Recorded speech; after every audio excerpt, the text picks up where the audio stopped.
Joseph. And I'm Nick. We watched episode 16 of Tyler Perry's Beauty in Black, now streaming on Netflix.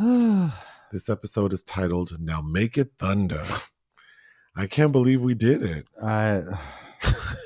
Can you believe we did it? I can't. Oh, yeah, we made it through this. I don't know Well, we'll get to it. how beneficial it was for we'll get to your feelings. Sanity, but yes. So the episode opens with Kimmie going into Rico Ross's hospital room, and he asks her to marry him. And he explains that the will, and if he gets married, he can screw his sons over because he hates him. Kimmie's dumb ass is like, well, why do you hate him? Like, hello, bitch, you met Roy. You hate him too. Like, which, you know, the roots of this drama are, you know, if a decent writer had fiddled around here. I mean, you could make allusions to Shakespeare's King Lear, right? The father who doesn't want to give up his kingdom to his daughters and withholds it. Oh, this story is ripe with so many interesting ideas that a more talented screenwriter and storyteller could just go ham with.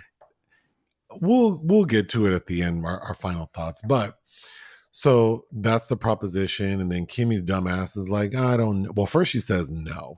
And I thought I was going to gouge my eyes out. I mean, I've been drinking now, but I was literally yelling boo at my screen in the living room. Like, Kimmie, go away. Yeah, Nick was booing. The poor cat got scared. Go away. Just this is the person you picked to screw your family over. She is so annoying. Well, let's keep going. Kimmie, her life has been destroyed up to this point, right? She had a horrible home life, abusive, all that. Then she gets no survival instinct. And gets abandoned by her mother, is sex trafficked, has been, I'm sure, sexually assaulted numerous times as a result of this. She's had a horrible, horrible life. What is there to lose? This man has shown you that he is there to help you. He's done nothing to show otherwise. And all she keeps saying is, I don't trust you. I don't believe you. Where are the street smarts? Anna Nicole Smith even. Right. Jesus, girl. Right. Kimmie's just so damn dumb. I have to think about it. Oh. This is a cautionary tale. If I had a teenage daughter, I would insist she watch this.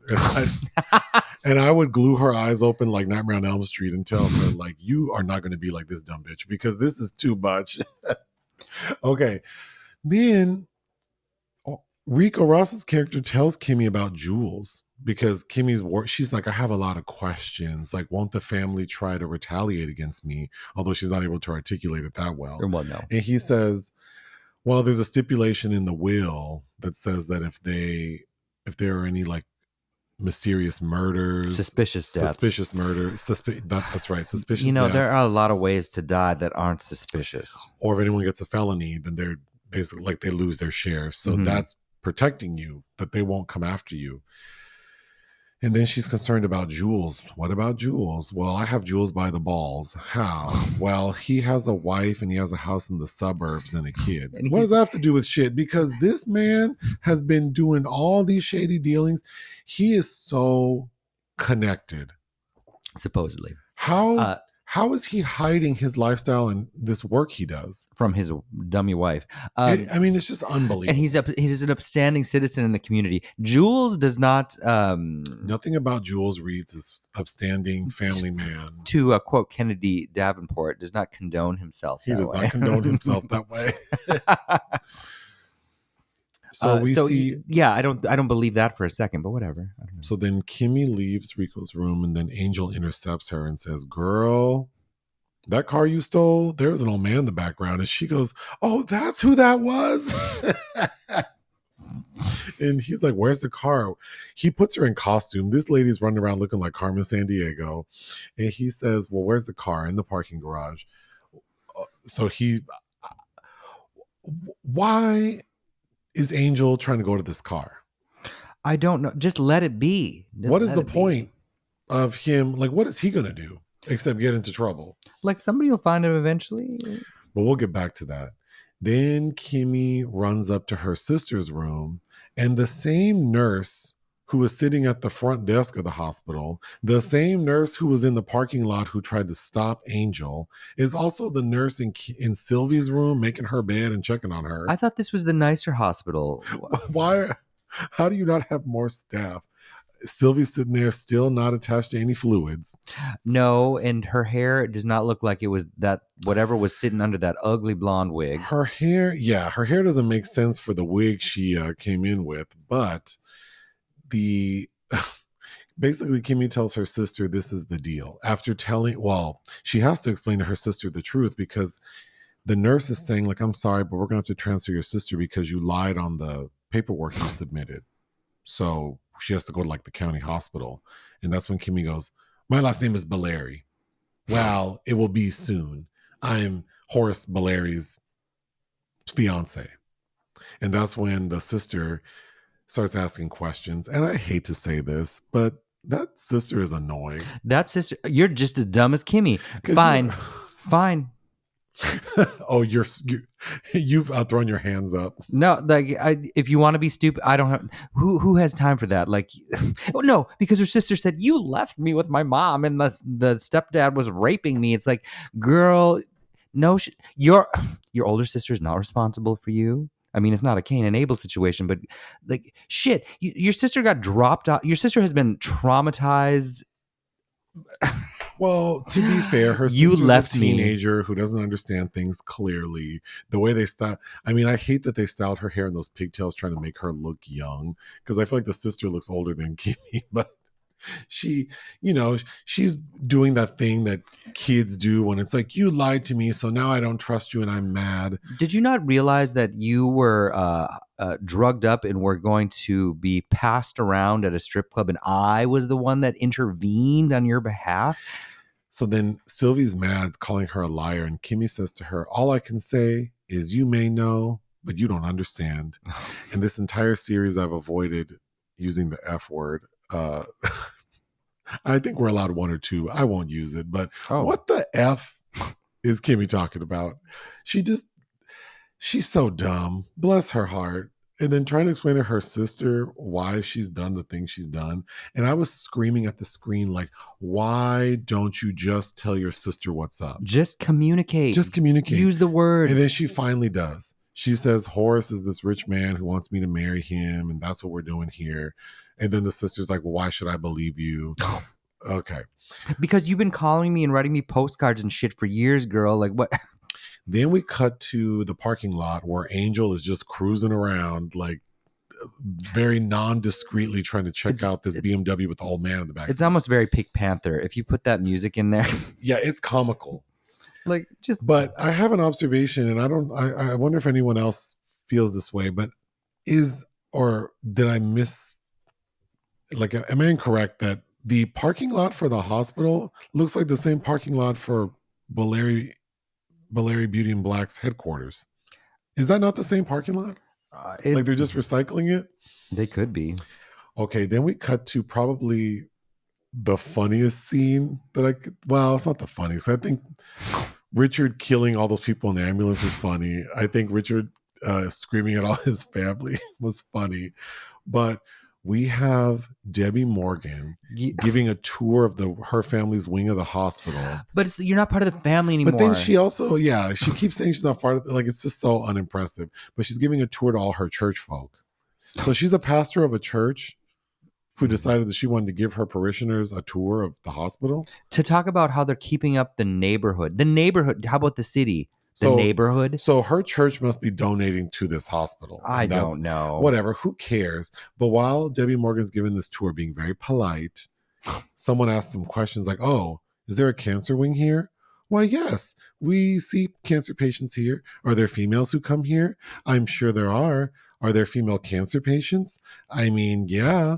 I wonder if they have cancer because of Beauty and Black's relaxers. And then Debbie goes, who said that? And then it's Lena. Again, Lena would not be serving the subpoenas. Why is attorney Lena serving people? But she serves Debbie. And Debbie, the look on her face, she tells her parishioners, why don't y'all go ahead and go to drag queen reading time. Yeah, go to like drag queen story time. I need to talk to this person. And Debbie Morgan proceeds to bitch slap Lena 3 times. Mm-hmm. And then Lena slaps her back and says, I'm going to sue you. And Debbie Morgan says, no, you're not. And while Debbie's talking to her over the course of 20 seconds? Seconds.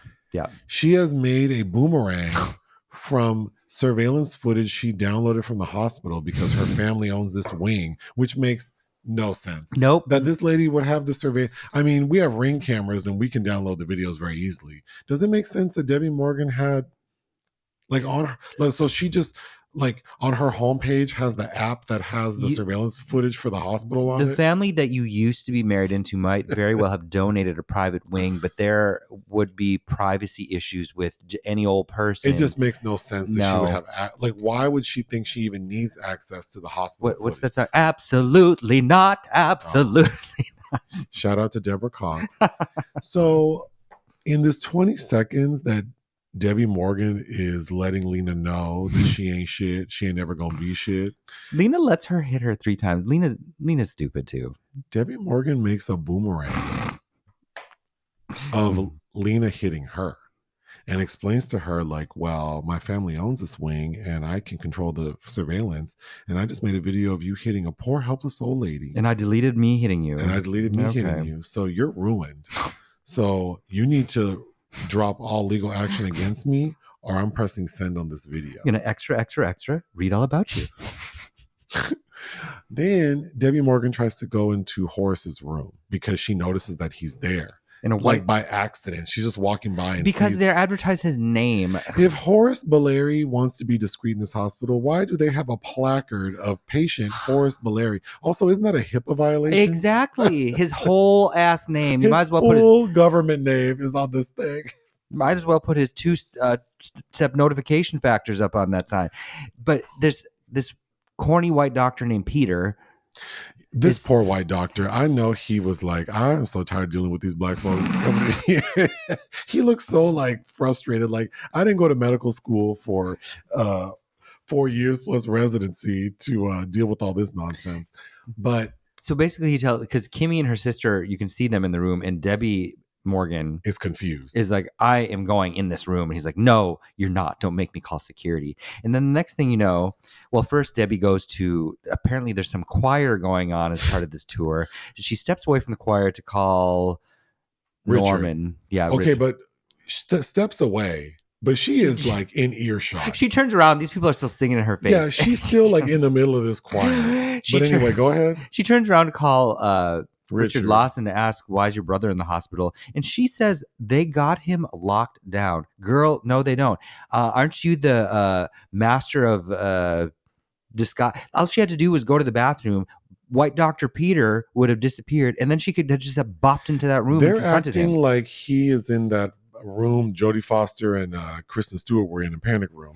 No, he or Anthony Hopkins in Silence of the Lambs. He is not on lockdown. Or Bill Skarsgård in that Dolus truck in Locked. Mm-hmm. No, which hasn't been released yet, but there you go. Debbie is talking real loose and crazy while the choir is fully singing and she's standing right there. But can I rewind for a minute? Because Debbie Morgan tells attorney Lena, you young bitches don't know old school games. Making boomerangs from surveillance footage is old school games? Well, I know she's talking about being old school games is not standing close enough to a bitch so they can smack you right in the face, maybe. I just think this writing is so out of control. So then now we cut to... you know what those slaps reminded me of? What? Season 2 of RuPaul's Drag Race. Where RuPaul slaps Tyra, Raven, and Jujubee. Mm-hmm. And doesn't somebody say do a ghetto version or something? And she's like, ghetto? Oh, that sounds fun. That is what that felt like. Because Debbie Morgan is not having contact clearly in the edit with. But come on, that was a fun scene. It's fun, but it's. Oh well, then since you brought it back up again, the actual boomerang we see, how fake did that video look? Very fake. It looked as green screeny as our YouTube review. It looked videos. it just looked like those videos of Zelensky punching Trump. That's about what that looked like. Those are probably better. This shit looked crazy. Okay, so then we cut to Kimmie going back into Rico Ross's room with her sister so that she can prove this is real because the sister is doubtful. So then we get Sylvie asking Rico Ross's character questions, which, I mean, sure. With all this foolishness, like, I guess someone deserves to get some answers. And then Debbie calls Charles visits Roy. I don't know why. So Roy's at home being rude to his personal chef. Mm-hmm. Charles walks in, and for some reason, Charles, this garbage can of a person, is like, you shouldn't be so rude to your staff. Like, what? But we watched you in this raggedy strip club, and that's Be all you're vile. doing is being vile to everyone. And then Roy tells You shouldn't treat people like Charles- that. Do you know how he's treated Varney? Yeah. Varney, the most perfect person in this series. Literally. And then Roy proceeds to tell Charles, well, I know Varney had sex with Mallory because I saw him. And that's where he messed up, because Charles is like, no, you didn't. Mm-hmm. I don't have to prove shit to you. Yes, you do. How do you know? Because I saw him. No, I need to know when, where, when did you see him? And of course, Charles is doubtful because he knows Varney is gay Mm-hmm. and would not sleep with, even though 2 episodes ago, he had a full-on moment because he was convinced that Varney did sleep with Even in Mallory. even in the previous episode where Charles was on the floor and Varney says, I gotta talk to your sister-in-law. And he's like, oh. And that was the same day, Mhm. right? Well, Right, because yeah. Attorney Varney 12 showed hour up to period. Charles' home in the morning to say, hey, later today we're going to go to your dad's. What happened between when Attorney Varney left Charles to when Charles shows up to Roy's that now Charles believes that Varney didn't do it? now Charles is secure about Varney's sexuality, that it would not include Mallory. So that they have that exchange. And Mallory's got these damn shoulder pads on again. You brought up a good point. Why doesn't Rico Ross's character just marry Angel? That would be really like that would gaggy. be the gag, yeah. That'd be the real gag. Like, not only do I hate my kids so much that I'm going to screw them out of their inheritance, but I'm marrying a man. But see, all of the shenanigans that Tyler Perry is coming up with in this, he can't even envision. Well, you know why? Because I think That. he thinks like the way he presents gay characters is like they're like it's negative. Predatory. So lost yeah, like all the souls. bad things. So I mean, I knew that he wasn't going to kind do of that. the same way that he portrays interracial relationships, actually, if you go back to The Family That Prays. So then Kimmie goes back to Rain's room and says, girl, did you know that Horace, Rico Ross's character, was going to marry me? And Rain's like, what? No, he wants to marry you? Yes. Why? He wants me to inherit his money so his raggedy ass kids don't get it. Well, how much is he worth? I don't know. Well, give me your phone. Let me look it up. Apparently, Rico Ross's character is worth $376 million. Okay, the point where I was screaming at the screen about Kimmie being a dummy, what else did I say? Go get Rain.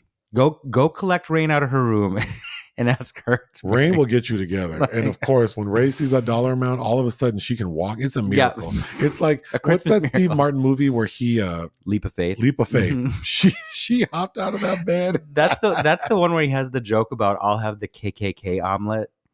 Yes. When he's with that black and lady. Who's that lady? I don't know. He's with his love interest. The white lady who's really pretty with the curly hair. Oh, you liked her in that? Deborah Winger? I didn't like her, but I thought she looked nice. She's cute, but yeah. I don't remember the movie, except for that he's on some bullshit. He is, for sure, yeah. Anyway, so now, of course, Rico had told Attorney Varney, get judges, attorneys, videographers, stenographers, get everyone there, but I'm not going to tell you why. And then Rico Ross can't show up because he's had a stroke or whatever the hell's going on with him. Mm-hmm. So he tells Attorney Varney, bring everyone to my hospital. Clots. It was clots. So they're all there, but then of course Attorney Varney tells the family, so they all show up at the hospital. Mm-hmm. Which I guess Horace predicted would happen too, because that's why there's one security guard. One poor security that's guard. closed down this wing. Aren't there other patients in this wing? Is this wing just never used except for by the family? Because then it seems by the Bellaries. Because then it seems like it's not for the neighborhood / community / exactly. city. So I don't know. When I saw that stenographer, I was howling. Like, okay. Then everyone's there, and that's when Horace announces to Attorney Varney, I'm going to marry Kimmie. And Varney looks shook. He looks, I mean, I will say, poor Terrell Carter, he deserves better than this series. He's trying. Well, the what's her name playing Rain is actually squeezing tears out of her eyes. Like, Wow. Sylvie.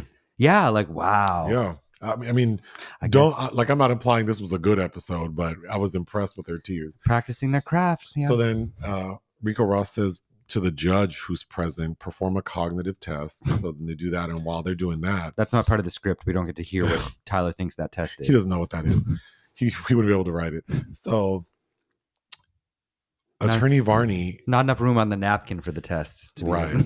Attorney Varney tells Kimmie, "Can you meet me outside?" And he keeps trying to get her to go to the lobby. And for as dumb as Kimmie is, thank goodness she had enough damn sense to know that there is no reason why you're trying to drag me to the lobby. So I'm not going. Mm-hmm. But then, of course, Attorney Varney goes down there, tells the family, and they freak out. They run past the one security guard, go up to Horace's room, and that's when he tells everyone, meet my wife and your new stepmother and your new boss. Like, okay. But when Attorney Varney goes down there and tells the family, Richard screams, "This can't happen." And Debbie Morgan, he's trying to dilute our shares. Bitch, I thought you weren't part of the family anymore. What exactly are you getting? The final scene is Rico Ross saying, "Meet your new stepmother and your new boss." But before that happens, the craziest shit happens because Angel is still cruising the parking lot when like the pink, like the gay Pink Panther, and he opens the back door to this BMW and sees the body, and apparently it smells bad. It hasn't even been a whole night. Well, it's been one night. It's been one night. This man has. Well, maybe the man pooped on himself. I don't know. Sure. I mean, that's possible. Mm-hmm. But then, as soon as he opens the door, the police arrest him and say, "We found this body earlier." And they had this. They've been doing a stakeout. A stakeout. They left this poor man's body. That can't be right. Of course, that the cops let that this body sit there like as you know bait? You know what they would do? They would start looking at who was at the hospital. They would look at surveillance video. Yes, you don't have to leave the body in the car. All you have to do is question anyone who was tinkering around the car, whose loved ones are on the news and have been in contact with law enforcement to find their missing loved one. Tyler Perry, car that was reported stolen. They'd let this no. Tyler Perry, the fact that you left that old man in the back seat for the cops to use as bait, that makes absolutely no sense. But again, just like I said for Mea Culpa, anyone who has watched, what did I say, 3 episodes of Dateline and had sex with 2 people could write a better script. You don't even have to do that much research to do very superficial flourishes. I don't think Tyler Perry because like I said, that he must live in a bubble where he doesn't consume anything other than his own like Jesus juice. I don't know, because this is wild. But that's the end of the episode. That everyone's adjourned in the hospital room, and Horace says, "I'm marrying her." Now there are some questions because we hear Attorney Varney say, "You don't have a marriage license," and Rico Ross says, "Well, I have everything I need." And then we don't actually see them get married. So, final thoughts. First one, obviously, is because people have been asking questions throughout us reviewing these recent episodes, do we think there will be a part 3, and will we review the part 3? I think there has to be a part 3. Well, I guess it depends on the viewership of the series. So probably. It's very clear that the 16 episodes were all filmed at once. Yes. So he probably already has something in the can, really. But... So, yeah. Would we review part 3? I feel like we'd have to. Okay, I will say, as asinine as I think this production is with the writing and the production, but then comparing it to something like The White Lotus season 3, which we're also reviewing, I find it really hard to talk about The White Lotus because it just isn't that interesting. It's competently made. The performances are adequate. So it's just not that interesting to me. This Tyler Perry production is so ramshackle. Exactly. That it's like, I mean, people can definitely tell that, because I listen to them, you can tell the difference between our attitudes talking about this and The White Lotus.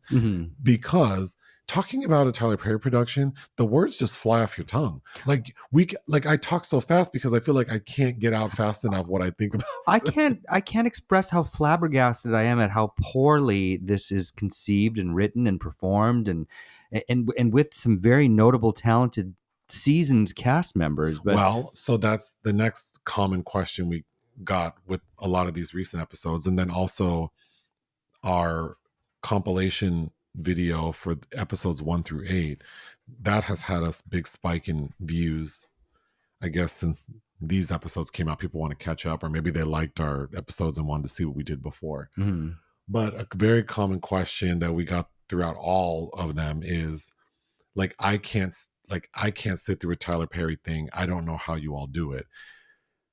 I think it's only bearable because I know we get to talk about it. Exactly. If I was watching this all alone, If I were in a hotel room by myself, I couldn't do it. well, I would probably take something to get through it. Well, if I was punishing myself that way, but I think what is fun about the experience of us doing this is I get to howl at the screen with you, and that is entertaining.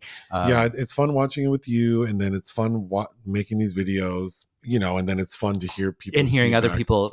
Yeah. So that's why it's bearable, but I can appreciate people saying that they tried to watch. We've gotten a lot of comments like, I tried to watch it, I couldn't do it, but I'm listening to your reviews that are, they clearly like them.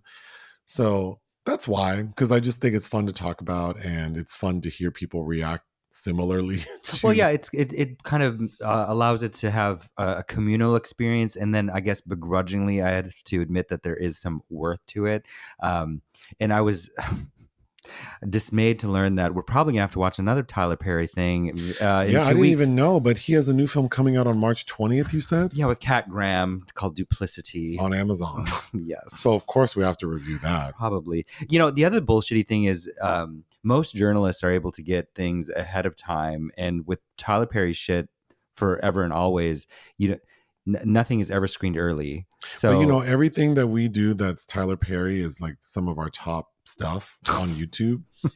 So thank you to Tyler Perry. And while I do criticize him, I also appreciate that he is a very successful Black man in America who does provide jobs to a lot of people.